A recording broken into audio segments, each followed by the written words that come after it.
विघ्न विनायक मूर्ति की जय। जानकी कांत स्मरणं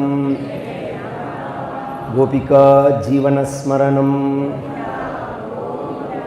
नमः पार्वती पतये। सद्गुरुनाथ महाराज की,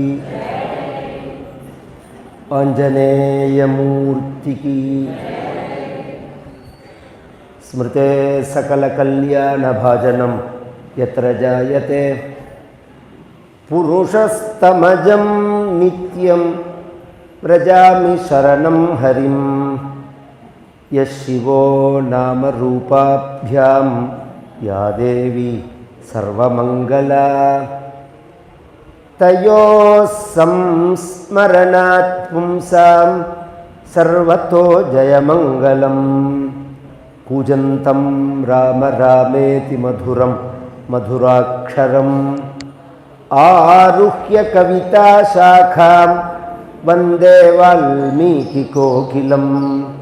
आञ्जनेयमतिपाटलाननं काञ्चनाद्रिगमनीयविग्रहं पारिजाततरुमूलवासिनं भावयामि पवमाननन्दनं।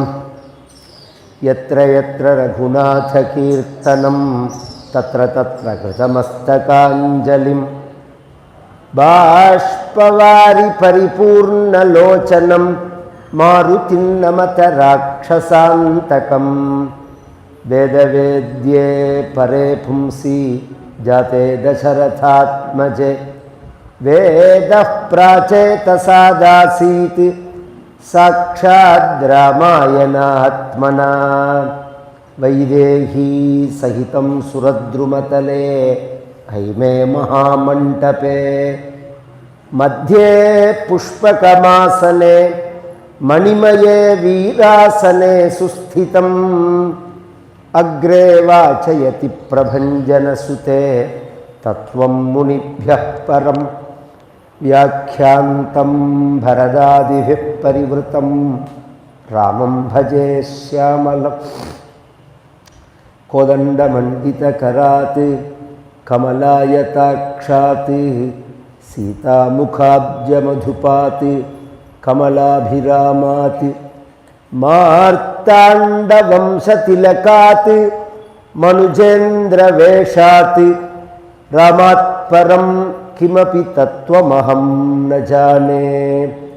नमोऽस्तु रामाय सलक्ष्मणाय देव्यै च तस्यै जनकात्मजायै। नमोऽस्तु रुद्रेन्द्रयमानिलेभ्यो नमोऽस्तु चन्द्रार्कमरुद्गणेभ्यः। सकृदेव प्रपन्नाय तवास्मीति च याचते। अभयं सर्वभूतेभ्यो ददाम्येतद्व्रतं मम। भक्तवात्सल्यजलधेः परमानन्दरूपिणः अस्मदाचार्यराजस्य प्रपन्नोऽस्मि पदाम्बुजं। त्र्यम्बकपुराधीशं गणाधिपसमन्वितं गजारूढमहं वन्दे शास्तारं कुलदैवतं। बुद्धिर्बलं यशोधैर्यं निर्भयत्वमरोगता अजाढ्यं वाक्पटुत्वं च हनुमत्स्मरणात् भवेत्। ओम श्री सीता लक्ष्मण भरत शत्रुघ्न हनुमत् समेत श्री रामचंद्राय परब्रह्मणे नमः। ओम सद्गुरु चरणारविंदाभ्यां नमः। वाग्देव्यै नमः। ओम हनुमते नमः। श्री हरये नमः।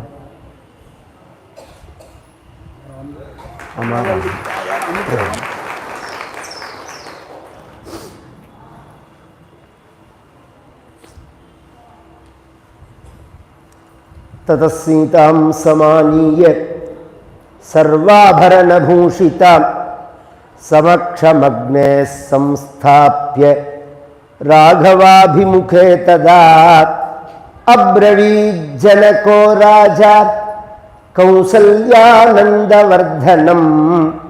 इयं सीता मम सुता सहधर्मचरितवा प्रतीच्छचैनां भद्रन्ते பாடுங்கிருஷ்வபாணினா பதிவ்ரதா மகாபாகா சாயேவானுகதா சதா இத்யுக்த்வா ப்ராக்ஷிபத்ராஜா மந்திரபூதம் ஜலம் ததா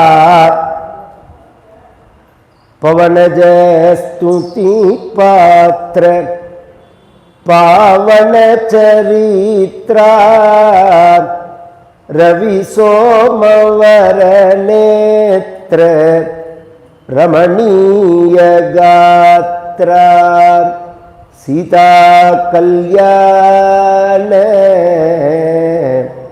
வைபவமே ராம கல்யாண வைபவமே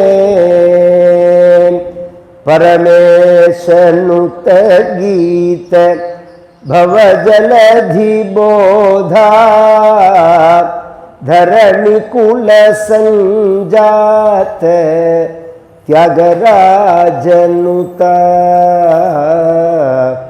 सीता कल्याण वैभव में राम कल्याण वैभव में ஸ்ரீயப்பதியான பரம கருணாமூர்த்தியான பகவானுடைய திவ்ய சரித்திரமான ராமாயணத்தில் பாலகாண்டம் அப்படிங்கிறது ஒரு அழகான ஒரு காண்டம். அது பகவான் பிறந்தத்திலேருந்து கல்யாணம் பண்ணிண்ட வரையில் உள்ள கதைகளை சொல்லக்கூடியதான பகுதியாக அது அமையறது. ராமாயணம் எழுதப்பட்ட விதம், நாரதர் வால்மீகி சம்வாதம், பிரம்மா வால்மீகி ரெண்டு பேரும் பேசின்றது, இவர்கள் அனுக்கிரகம் பண்ணினது, வால்மீகி குரு கிருபையினாலையும் ராமனுடைய அருளாலையும் அனந்தமான எண்ணிலடங்கா கல்யாண குணங்களோட கூடின ராமபிரானுடைய அந்த மகிமையை சதகோட்டி பிரவிஸ்தரம் அப்படின்னு ராமாயணத்திலேயே இருக்கு. ராமாயணம் மொத்தம் எத்தனை ஸ்லோகம் அப்படின்னா 100 கோடி. 100 கோடி மொத்தம் ராமாயணம் ஸ்லோகம்ங்கிறது. அந்த 100 கோடி ஸ்லோகத்தை 24,000 ஸ்லோகமாக நமக்கு சுருக்கி தரார். ஒன்று கூட விடாமல் ஒரு மூட்டை ரோஜா பூவை எடுத்து அதுலேருந்து சென்ட் தயார் பண்ணும்போது ஒவ்வொரு இதழில் இருக்கக்கூடிய அந்த எசன்ஸும் அதில் வந்துடும். அதுபோல் இந்த ராமாயணமானது வால்மீகியால் எழுதப்பட்டது. கல்யாண குணங்கள், ராமபிரானுடைய அசாதாரணமான குணங்கள், மனிதனுக்கு பெருமை குணம்தான். இப்போ இதே ஒரு மிருகத்தை பற்றி பேசும்போது குணத்தை சொல்லி இது ரொம்ப சாதுவான பசுமாடு, இது 2 வேளை குளிக்கும், இதுவே கோவிலை சுற்றிட்டு வரும், இப்படிலாம் சொல்லி மாட்டை விற்போம். இது கறக்கும்னு சொல்லி தான் விற்போம். ஆடை விற்கிறதா இருந்தால் 10 கிலோ 15 கிலோன்னு சொல்லி தான் விற்பான். கோழி விற்கிறவனாக இருந்தால் 2 கிலோ 3 கிலோன்னு சொல்லி தான் விற்பனே தவிர இது குளிக்கும் கும்பிடும்னா சொல்லுவான். இதே மனிதர்களை பார்த்து சொல்லும்போது இவர் 100 கிலோ இருப்பார் இவர் அப்படின்னு சொல்லுவோமா? இவர் ரொம்ப நல்லவர்னு தான் சொல்லுவோம். அப்போ அந்த நல்ல குணம் அப்படிங்கிறது தான் மனிதனுடைய அடையாளமாக இருக்குது. அந்த நல்ல குணங்கள் என்ன, அதை நாம் எப்படி அடைவது அப்படிங்கிறது தான் நம்மளுடைய புராணங்கள் இதிகாசங்கள்லாம் நமக்கு காண்பிப்பது. ஏன்னா எதை நினைக்கிறோமோ, யாரோட பழகிறோமோ, அது மாதிரி எண்ணங்கள், அது மாதிரி பேச்சு, அது மாதிரி செயல்கள் அமைவது இயற்கை. மெட்ராஸ் போனால் நமக்கு தமிழே மறந்து போயிடும். நம்ம பேசுகிற தமிழே நமக்கு ஞாபகம் வராது. பழக்கத்துலேயும் நமக்கு ஒரு ரஃப் வந்துடும், இவ்வளோ சாஃப்டெல்லாம் இருக்காது நமக்கு. இதே நம்ம ஊருக்கு வந்தால் அப்படியே மாறி போயிடுவோம். நம்ம நம்மளை சுற்றி எப்படி இருக்கோ அது மாதிரி தான் நாம் இருப்போம். நம்ம பெரியோர்கள்லாம் நமக்கு என்ன பண்ணியிருக்கார்கள்னா, நாளாக நாளாக இந்த நல்லவர்கள் குறைஞ்சுன்னு வருவார்கள்ங்கிறதுக்காக ஏற்கனவே நல்லவர்களாக இருந்தவர்களுடைய கதைகளை எழுதி வச்சுட்டார்கள். இப்போ ஒரு 2 மணி நேரம் ஒரு நாளைக்கு சொல்கிறேன், 9 2 18 மணி நேரம் இப்படி உட்காந்துன்னு கேட்கறது நமக்கு வேற எண்ணங்கள் கிடையாது. இதில் சொல்லப்பட்ட அந்த நல்லவர்களோடையே நாம் ட்ராவல் பண்ணுற மாதிரி, அவர்களையே நினைக்கிற மாதிரி, அவர்களோடையே பழகிற மாதிரி. இது நம்ம பக்கத்தில் இருக்கிறவர்களோட கூட மனசுனால அப்படி தொடமாட்டோம். இது மாதிரி ஒரு எண்ணம் என்ன பண்ணும், நம்மளை அப்படியே மாற்றும். அது எத்தனையோ பேர்கள் நல்ல கதைகளை கேட்டு நல்ல நாடகங்களை பார்த்து, சத்தியத்து மேலே எனக்கு மதிப்பே ஹரிச்சந்திர நாடகம் பார்த்து தான் வந்ததுங்கிறார் காந்தி அவருடைய சரித்திரத்தில். எனக்கு மதிப்பே ஹரிச்சந்திர சரித்திரம் பார்த்து தான் வந்தது அப்படி. இது மாதிரி எல்லாம் மாற்றங்கள் நமக்குள்ளே ஏற்படும், நமக்கே தெரியாது. நாம் நல்லவனாக இருக்கமோ இல்லையோ கெட்டவனாக இருக்கக்கூடாதுன்னு தோணும். இந்த மனசாட்சின்னு ஒன்று இருக்கு பற்றியில, அது எப்போதுமே ஃபஸ்ட்டு தடவை நம்மளை எச்சரிக்கும். ஒரு தப்பு பண்ணினா இதை நீ பண்ணாத அப்படின்னு சொல்லும். திரும்ப திரும்ப அந்த தப்பை மேலே மேலே நாம் பண்ணினா அந்த தப்புக்கு அது சப்போர்ட் பண்ணும். இப்படி பண்ணுறையே அது சரியா அப்படின்னா, நான் தான் தப்பு பண்ணுறேன்னா, உலகத்தில் எல்லாரும் நல்லவனா, அவன் யோக்கியனா இவன் யோக்கியனா அப்படின்னு தான் கேட்பனா தவிர நீ ஏண்டா தப்பு பண்ணினா அதுக்கு பதில் சொல்ல மாட்டான்.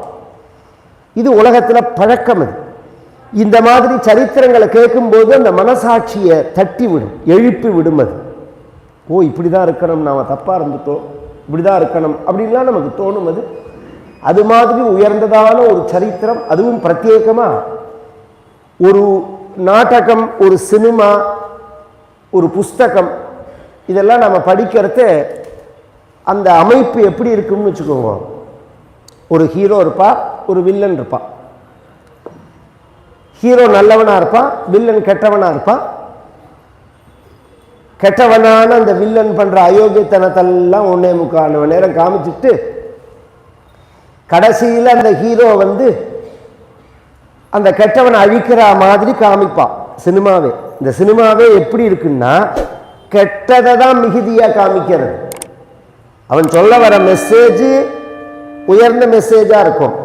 அந்த மெசேஜுக்குள்ள காட்சிகள் இருக்காது. அதில் பெரும்பகுதி அவன் காமிக்கிறது முழுக்க கெட்டதை தான் காமிப்பான். அப்போ நம்ம மனசில் நீ என்ன நல்லா சொல்றதுனாலும் நல்லது படியாது. நல்லவனோட குணங்களை காமிக்க மாட்டான். இந்த ராமாயணத்தில் ராமர் ஹீரோ, ராவணன் வில்லன். இந்த ராமரை பற்றி நிறையா சொல்லியிருக்கா, ராவணனை பற்றி நிறையா சொல்லியிருக்கா. ராமரை பற்றி தான் சொல்லியிருக்கு.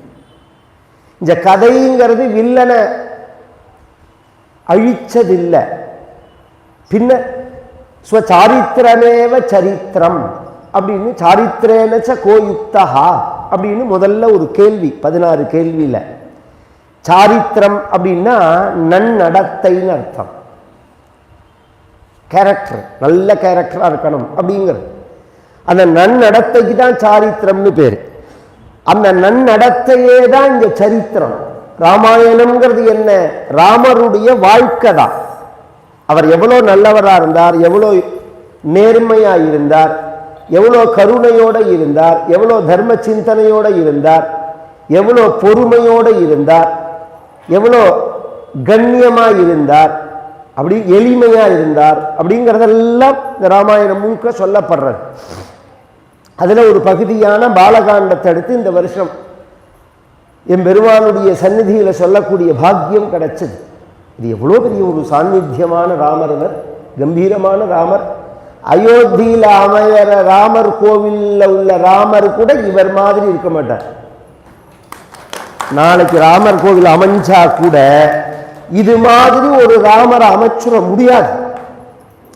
நம்ம ராமர் மாதிரி ஒரு ராமரை நீங்க உலகம் முழுக்க எந்த ஊர்ல அமைச்சாலும் இது மாதிரி அந்த சீதையாகட்டும், அந்த ராமராகட்டும், அந்த ராமாயண காலத்தில் ராமர் எப்படி இருப்பார்னு சொன்னதோ அப்படி இருக்கு.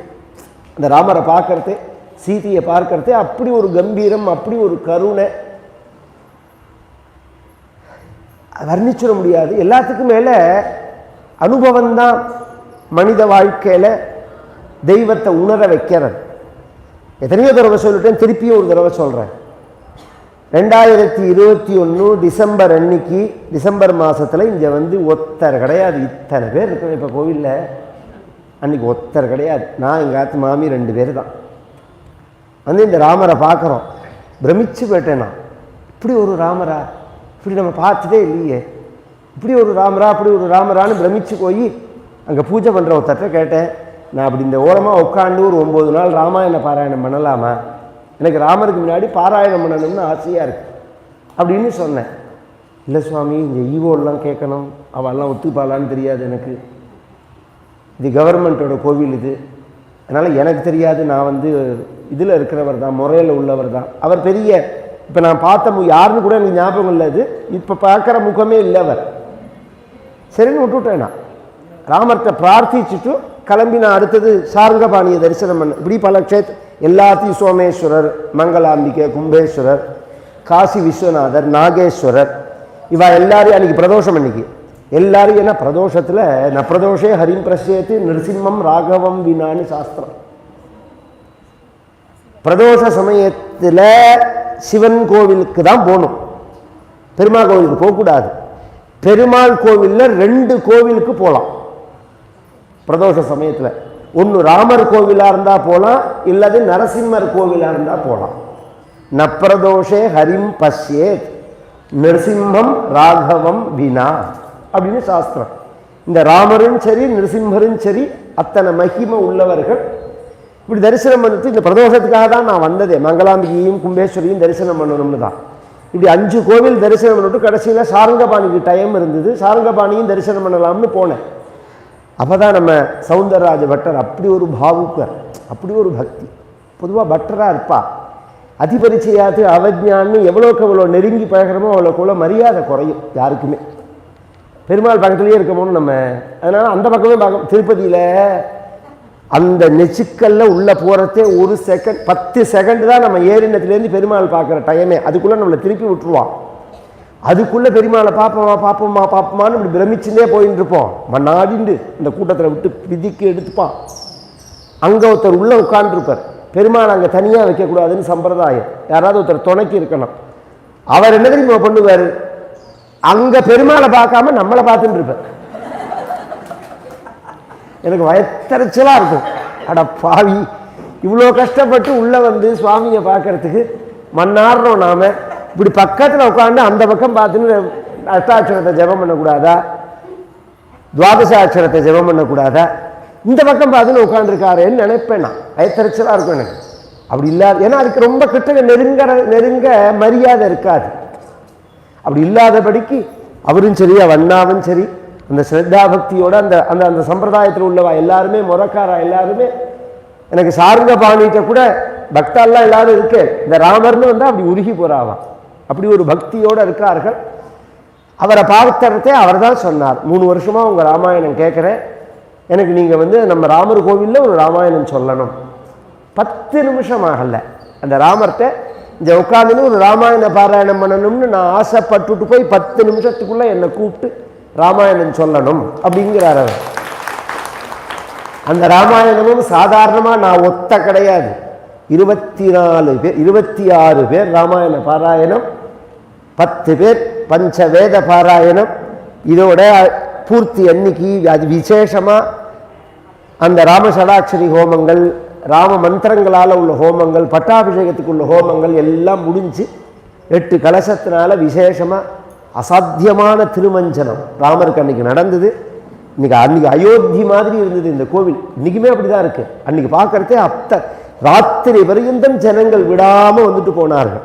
இதில் என்னத்துக்காக சொல்கிறேன்னா, இந்த ராமரோட சங்கல்பம் அது. நாம் பிரார்த்தனை அப்படிங்கிறது ரொம்ப பேருக்கு புரியல. எல்லாருமே சௌக்கியமாக இருக்கணும்னு தான் கேட்குறோம், விரும்புகிறோம். பகவான்கிட்ட நாம் என்னத்தை கேட்கணும்னா, எனக்கு சௌக்கியத்தை கொடுன்னு தான் கேட்கணும். இது சௌக்கியம்னு நீங்கள் தீர்மானம் பண்ணக்கூடாது. இந்த பிரச்சனையே அதில் தான். எனக்கு கார் வாங்கினா சௌக்கியம், கல்யாணம் பண்ணிட்டா சௌக்கியம், வீடு கட்டினா சௌக்கியம் அப்படின்னு நாம் நினைக்கிறோம் பார்த்தீங்களா, அதுதான் பிரச்சனை. என்னை சௌக்கியமாக வெயின்னா பகவான் வைப்பா. எனக்கு இது வேணும்னு நீங்கள் கேட்டெல்லாம் எதை கேட்குறீங்களோ அதை கொடுத்துருவான். ஆனால் சௌக்கியம் இருக்காது அதில். ஒரு உதாரணம் சொல்கிறேன். ஒரு பெரிய பணக்காரர்கிட்ட 2 பேர் வேலை செஞ்சா. 2 பேரையுமே கூப்பிட்டு பர்த்டே அன்னைக்கு ஒரு கிஃப்ட் கொடுக்கணும்னு ஆசைப்பட்டார் அந்த பணக்காரர். கிராமத்தில் ஒரு பெரிய பண்ணையார், அவர் பெரிய ஜமீன்தார் மாதிரி அந்த காலம் ஒரு 1000 ஏக்கர் போல் இருக்கும், 200-300 பசு மாடெல்லாம் இருக்கும். இந்த 2 பேரையும் கூப்பிட்டு உங்களுக்கு என்ன கிஃப்ட் வேணும்னு கேட்டார்.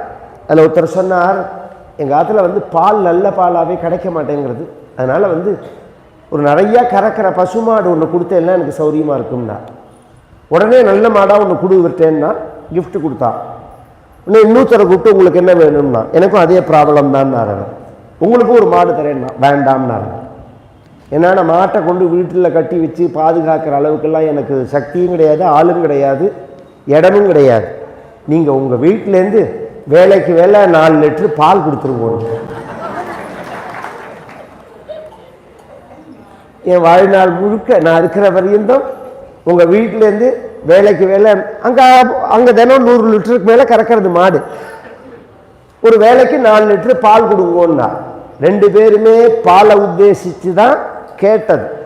இந்த பால் கேட்டவன் கதை சௌக்கியம் வேணும்னு கேட்குறவன் கதை, மாடு கேட்டவன் கதை கல்யாணம் ஆகணும்னு கேட்குறவன் கதை. இந்த கல்யாணம் ஆகணும், குழந்தை பிறக்கணும், வீடு வேணும், அது வேணும், இது வேணும். மாடை வாங்கின்னு போய் சௌக்கியமாக இருக்க முடியுமா? அது குளிப்பாட்டி பொழுது முடிஞ்சால் வைக்கல் வச்சு 1 மணி நேரம் எக்ஸ்ட்ரா வெயிலில் கட்டினா சாயங்காலம் கறவையில தெரியும், அது குறைஞ்சி போயிடும் கறவை. ஒருவேளை தண்ணி காமிக்கலைன்னா கறவை குறைஞ்சி போயிடும். இத்தனை பிரச்சனைகளோட மண்ணாடி மாடு வத்தி போய் மரப்படி மாடாக போய் 10 நாளைக்கு கண்ணூட்டி ஊட்டி அவுத்துண்டு ஓடி போய் புல்ல இருக்காமல் கடைசியில் கோசம்ரட்சணம் பண்ணின பலன் தான் அவனுக்கு கிடைக்கும். இதே இந்த பால் கேட்டவர் இருக்கார் பாருங்க, அவரோட கதை என்னன்னா, அந்த பணக்காரன் வீட்டில் எந்த மாட்டுக்கு உடம்பு சரியில்லைனாலும், எந்த கண்ணூட்டி ஊட்டினாலும், எந்த மாடு மரப்படியாக போனாலும் இவனுக்கு வேலைக்கு 4 லிட்டர் பால் வரும். அது மாதிரி பகவான்கிட்ட நாம கேட்கும்போது என்ன சௌக்கியமாவை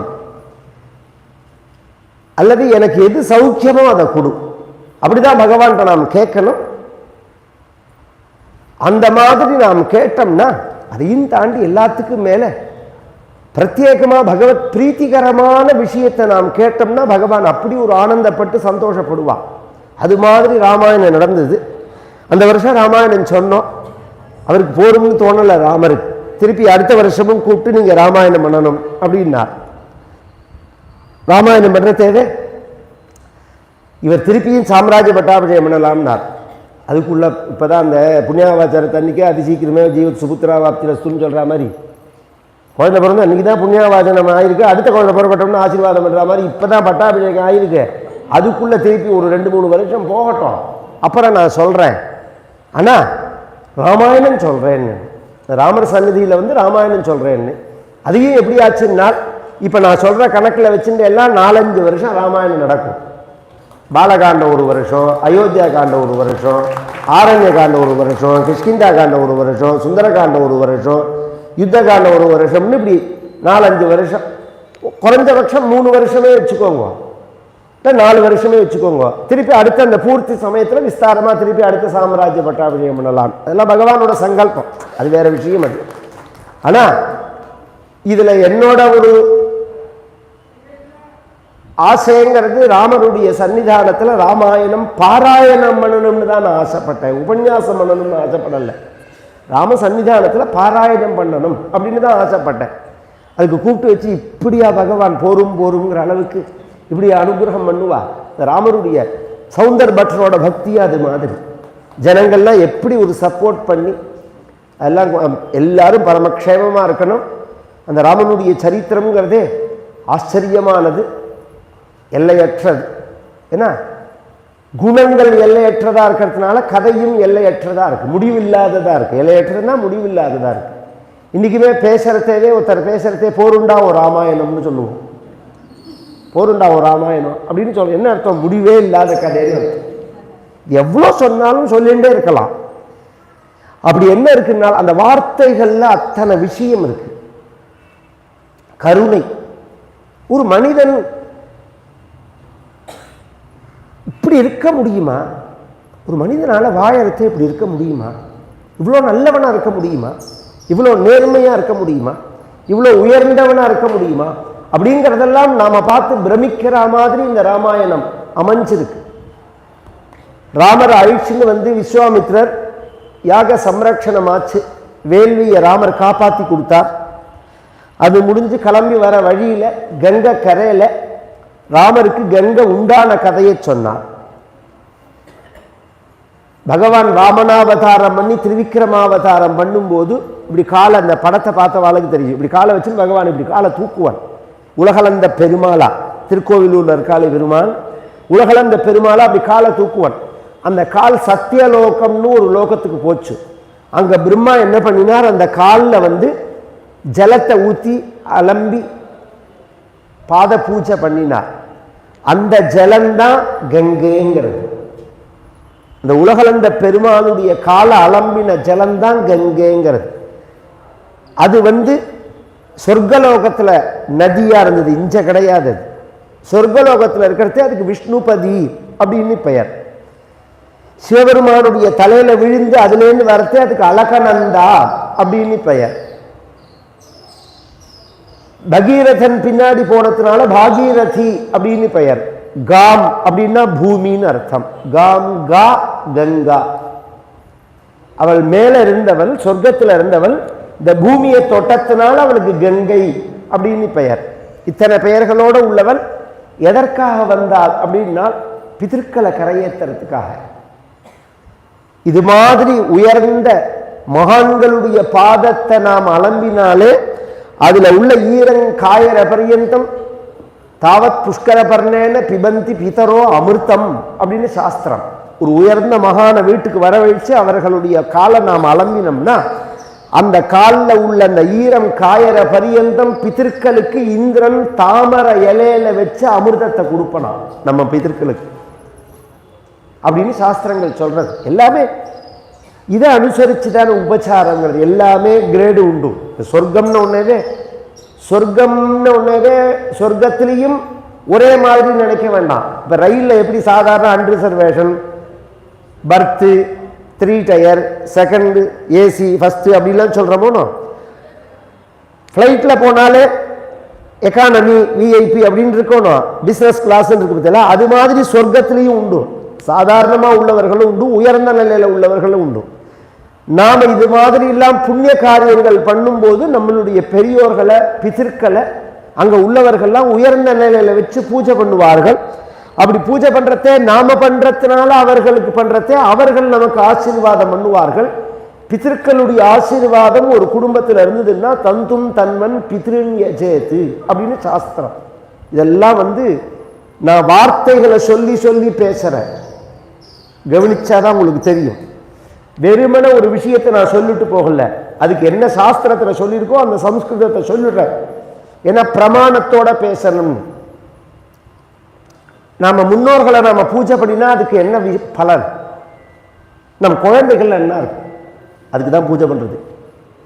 ஒரு காலத்தில் 10 குழந்தைய பெற்றுட்டு சாதாரண முனிசிபாலிட்டி ஸ்கூல்ல தான் சேர்ப்பான். ஒவ்வொரு குழந்தையும் பார்த்தா கடைசியில் அந்த பேங்க்லையும் இந்த பேங்க்லையும் அதுலேயும் இதுலேயும் அமக்கலமாக இருக்கு. இன்னைக்கு ஒரு குழந்தை 2 குழந்தைய பெற்றுவிட்டு சம்பாதிக்கிற சொத்தை முழுக்க ஒழிச்சு அதுக்கு படிக்க வச்சு கடைசியில் 10,000 ரூபா 15,000 ரூபாய்க்கு வேலைக்கு தான் அவன் போகிறான். அவனை பற்றின ஒரு உதாரணம் ஈஸியாக புரிகிற மாதிரி சொல்கிறேன். அந்த காலத்தில் 10 குழந்தைய பெற்றுட்டு கவலைப்படாமல் இருந்தா, இப்போ ஒரு குழந்தைய பெற்றுட்டு ஆயுசு முழுக்க கவலை. கொஞ்சம் 2க்கு வித்தியாசம் தான் இருக்கும். அப்போ இத்தனை வசதி கிடையாது. ஆனால் ஒவ்வொரு குழந்தைகளும் உயர்ந்த நிலைக்கு வந்தார்கள். இன்னைக்கு எல்லா வசதியும் இருக்கு. ஆனால் நம்ம தூக்கி விட்டாலும் அவன் ஏற மாட்டேங்கிறான். ஏன்னா எதை பிடிச்சிக்கணுமோ அதை நாம் பிடிக்கல. நம்ம பிதற்களை நம்ம முன்னோர்களை நாம் கரெக்டாக அமாவாசை தர்ப்பணம் பண்ணி மகாலயம் பண்ணி வருஷம் திதி வரும்போது தமிழ் மாசத்துல அந்த திதியில் அவர்களுக்கு திவசம் பண்ணி அந்த காரியங்களை ஒழுங்காக பண்ணின்னு வந்தோம்னா குழந்தைகளுடைய வாழ்க்கையில பிரச்சனையே இருக்காது. அந்த குழந்தைகளுடைய வாழ்க்கை ஸ்மூத்தா போகும். அதுக்கு தான் பிதற்களை பூஜை பண்ணணும் அப்படிங்கிறது. ரொம்ப பேர் கேட்பா, நாம சாப்பாடு போடலைன்னா பட்டினி கிடப்பாளான்னு. அப்படி கிடையாது. அந்த 12 நாள் காரியம்தான் பிரதானமானது. 12 நாள் காரியம் முடிஞ்ச உடனே அதுக்கப்புறம் நீங்க பண்றதெல்லாம் உங்க நன்மைக்கு தான். இந்த 12 நாள் காரியம் பண்ணலைன்னா அவ கரையேற மாட்டான். 12 நாள் காரியத்தை ஒழுங்கா பண்ணிட்டு அதுக்கப்புறம் வருஷம் இப்ப நாமளே காலம் ஆயிட்டோம்னா அப்பாவுக்கு சாலத்தை நின்று எடுத்துட்டா பண்ணி கிடப்புறா அப்பா அப்படிலாம் கணக்கு கிடையாது. அதுக்கப்புறம் எவ்வளோக்கு எவ்வளோ நாம பண்றோமோ அவ்வளோக்கு அவ்வளோ விசேஷம். அதுலேயும் வாழ்நாளில் ஒரு தடவை கங்கையில் போய் பிதர்களுக்கு சிரார்த்தம் பண்ணணும். அது அவ்வளோ விசேஷம். பஞ்சகட்டம்னு இருக்குங்க, 5 இடம் இருக்கு கங்கையில். அந்த 5 இடத்துலையும் ஸ்நானம் பண்ணி முன்னோர்களுக்கு தர்ப்பணம் பண்ணணும். ஒவ்வொரு மனிதனும் கயாவும் கங்கையும் போகணும். புள்ளையா பிறந்தத்தினுடைய கடமை அப்பதான் முடியாது. ஒரு புள்ளைன்னா அவனுக்கு 3 கடமை சாஸ்திரம் சொல்றது. ஜீவத்தோர் வாக்கியகரணாத் பிரத்யப்தம் பூரி போஜனாத் கயாயாம் பிண்டதானாச்ச திரிபி புத்திரஸ்ய புத்திரதா. அப்பா அம்மா இருக்கும்போது சொன்னதை கேட்கணும். நம்மளை நம்பி ஒரு வார்த்தை சொல்றான்னா என் புள்ள நான் சொன்னா கேட்பான் அப்படிங்கிற மாதிரி நாம் நடந்துக்கணும். தப்ப கேட்கணும்னு அர்த்தம் இல்லை. தப்பான பாவத்தை, கோவிலுக்கு போகாதேன்னு சொன்னா அதை கேட்க வேண்டாம். சுவாமியை பூஜை பண்ணாதேன்னு சொன்னா அதை கேட்க வேண்டாம். நல்ல விஷயங்கள், அதே சமயம் அவர்களுக்கு நாம் உதவி பண்ணக்கூடிய விஷயங்களை அவர்கள் சொல்லும் போது நாம் கேட்கணும்.